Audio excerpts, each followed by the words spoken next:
নমস্কার বন্ধুরা, আমি মধুমিতা। তার একটা কলার কাঁধ নিয়ে চলে এসেছি রান্নাঘরে। তো এই কলাগুলো বাড়িতেই পাকানো হয়েছে, আর এই কলাগুলো না একটু শুকনো শুকনো ভাব হয়েছে। তো এই কলার আগে ফুলুরি ভেজে খাওয়া হবে আর আপনাদের সঙ্গে শেয়ার করা হবে। আর এই কলার ফুলুরি খেতে দারুণ লাগে আর অল্প সময়ের মধ্যেই তৈরি হয়ে যায়। তা পুরো ভিডিওটা দেখতে থাকবেন, আশা করছি খুবই ভালো লাগবে। আর কলার কাঁধটা বেশ ভারী আছে আর অনেকগুলোই কলা আছে। এবার এখান থেকে কয়েকটা কলা ছাড়িয়ে নেব। এই কলার কাঁধটা না ঝড়ে পড়ে গেছিলো।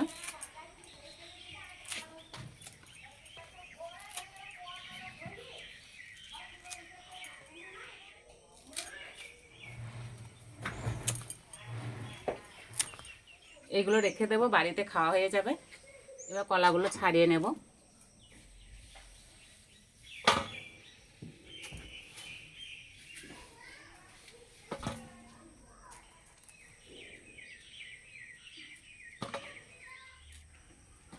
আর এই কলাগুলো খেতে বেশ মিষ্টি আছে।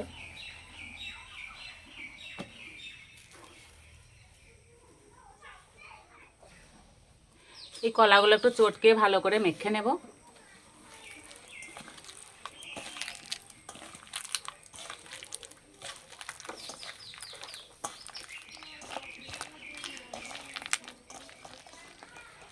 একটু সময় ধরে ভালো করে মেখে নিতে হবে, কলা যাতে গোটা গোটা অংশগুলো না থাকে।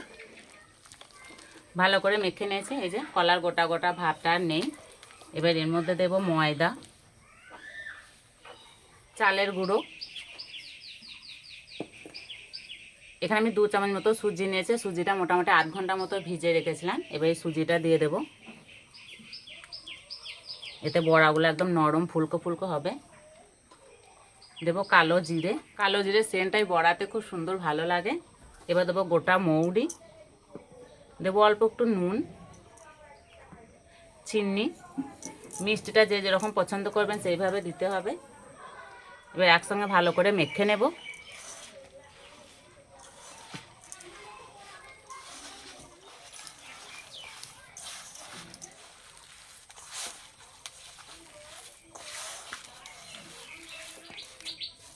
ভালো করে মেখে নিয়েছি।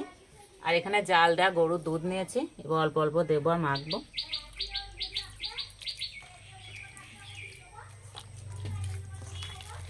আপনারা চাইলে জল দিয়েও মেখে নিতে পারেন, কিন্তু দুধ দিয়ে মাখলে না ফুলুরিগুলো খেতে দারুণ লাগে।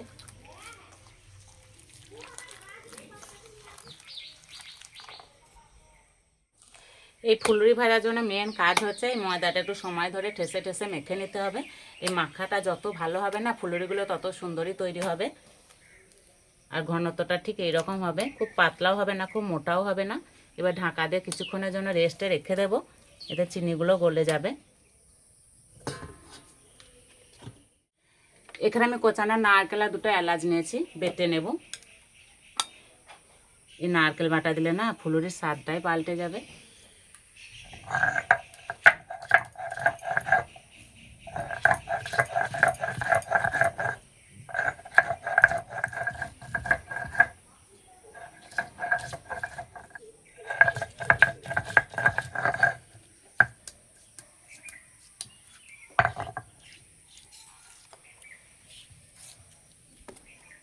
ফুলুরিগুলো ভাজার জন্য কড়াই দেবো সাদা তেল। আর তেল খুব একটা বেশি গরম করব না, হালকা কুসুম গরম করে নেব।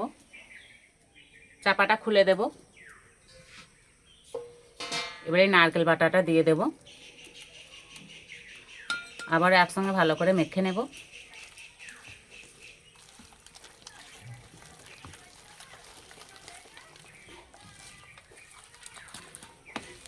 ফুলুরিগুলো তেলে দেওয়ার আগে হাতটা জলে এভাবে একটু ভিজে নেব, তাহলে হাতে থেকে খুব সুন্দর পড়ে যাবে, লেগে যাবে না। এবার এইভাবে নেব আর তেলের মধ্যে দিয়ে দেব।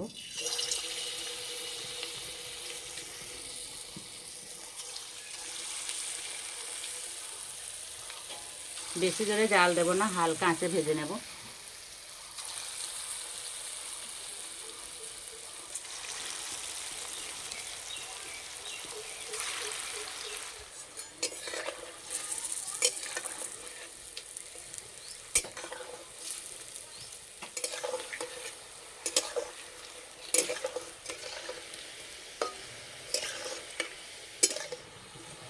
কি ছোট ছোট করে দিয়েছিলাম, কি মোটা মোটা হয়ে ভাজা হয়েছে। এই যে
খাওয়ার জন্য একদম রেডি হয়ে গেছে। আমার সঙ্গে আছে অনিন্দিতা, সঞ্চিতা।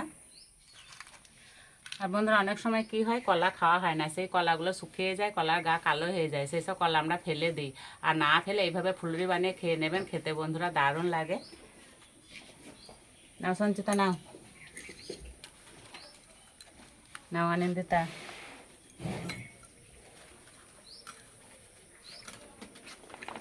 আর কি নরম হয়েছে, একটা ছিঁড়ে দেখাচ্ছি কেমন হয়েছে। এই যে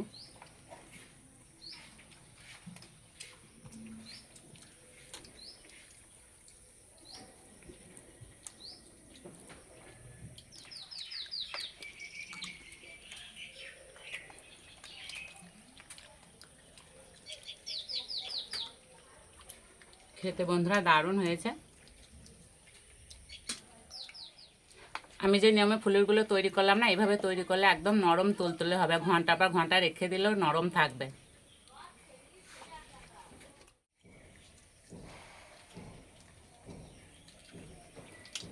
সঞ্চিতা কেমন হয়েছে? ভালো। ভালো। এইভাবে তৈরি করে খেয়ে আমাকে কমেন্টে জানাবেন কেমন লেগেছে। আজকে ফুলুরি রেসিপিটি ভালো লাগলে বন্ধুদের সঙ্গে শেয়ার করবেন, চ্যানেলটি সাবস্ক্রাইব করবেন।